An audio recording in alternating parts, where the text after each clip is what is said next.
What's up, everybody? Haven't done a war video in a while. I am running Ghost, Hood, and Kingpin. Synergy with the Hood, Ghost takes no damage while phasing, which is great. If you push into 3 bars of power, you can phase and not take any damage. And then Kingpin, 100% Rage, Purify, Ability, Accuracy, which is better than his normal 60. First fight's going to be a Nihilus, Biohazard, Bleed, Poison, Eye Bomb. Then you have the Penny Parker, which I wasn't planning on taking, but I do. Hit Monkey, I do take out. Rentra. And then section 2, we have Elsa with the ever great Limber, which can be annoying. And then Mephisto. And then I didn't plan on taking this spot, but I do end up taking him as well. So let's get into it. Nihilus, he can be annoying, but Kingpin, he's just going to take all those debuffs, purify them into rage debuffs, and just increase the damage. And as you see, this fight was extremely simple. He did clap me once. Yep, there it is. I messed up on dexing that special, but Nihilus, he's gone. Moving on to Eye Bomb, I didn't want to use Kingpin because on this node, for each debuff you have, it decreases your defensive ability accuracy by 10%, and rage debuffs are debuffs, so Kingpin is not good here, which is really why I brought Ghost. So the way that I use Ghost, I just do a simple 1-2 phase, 1-2 phase.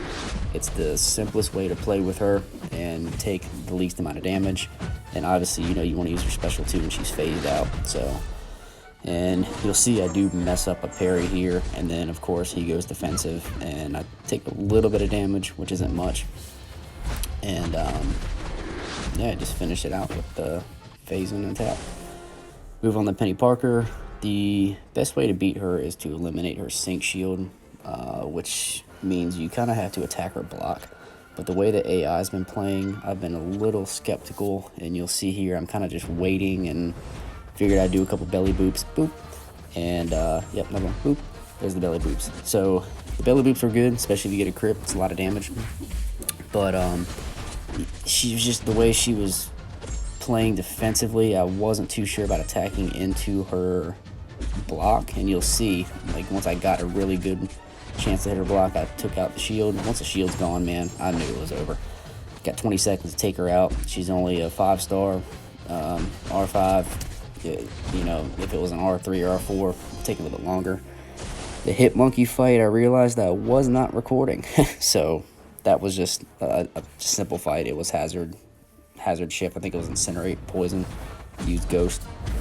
So Rentra, he's pretty simple. You just kind of want to bait the heavy, let him spam special 1, watch his mystical charges so he doesn't go unblockable. The special 2 can be easy to dex, but if it hits you, it's unblockable.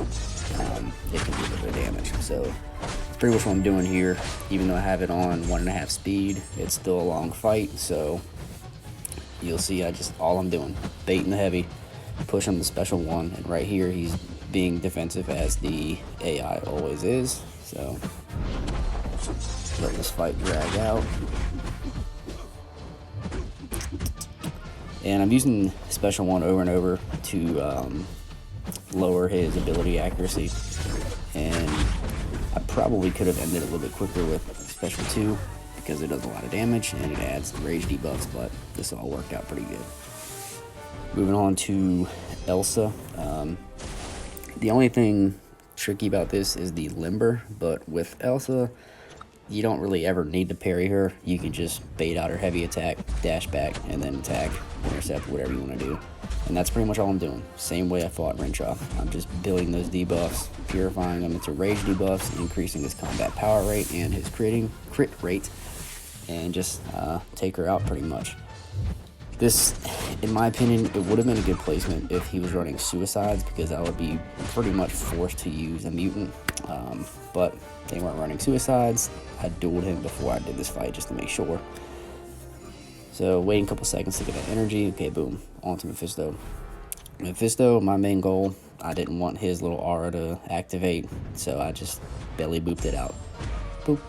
There he is. So that's pretty much my goal the whole time, just give him the belly boops, let Fat Boy do his thing, and I do get a little ballsy towards the end and, you know, do some 5-piece combos, but wasn't really too worried about it. So his signature level, I think, was only like 25, which only has 9.5% chance for him to gain the aura. But still, when it's activated, you know, he's got that power gain, you're taking that damage from it, and it's annoying. So I really just tried to do the belly boops and special one, let him take a little bit of damage, and just take the fight nice and slow. He's dead. Spot. So I was not going to take Spot because I'm not too familiar fighting him, but, you know, I had the class advantage. Kingpin, he's doing good. He's doing a whole lot of damage, so I figure why not. And you'll see, didn't really, it kind of got a little bit sloppy, yeah, right around there. But all in all, this fight I thought was pretty simple. Good placement, but, you know, I just had a good counter for him. Normally I have Falcon with me on Biohazard, but decided to take Spot. So if y'all are taking Path 9 in War, hope this video gives y'all ideas on good teams. Kingpin, Hood, and Ghost are extremely great on this path, so keep them in mind. Thanks.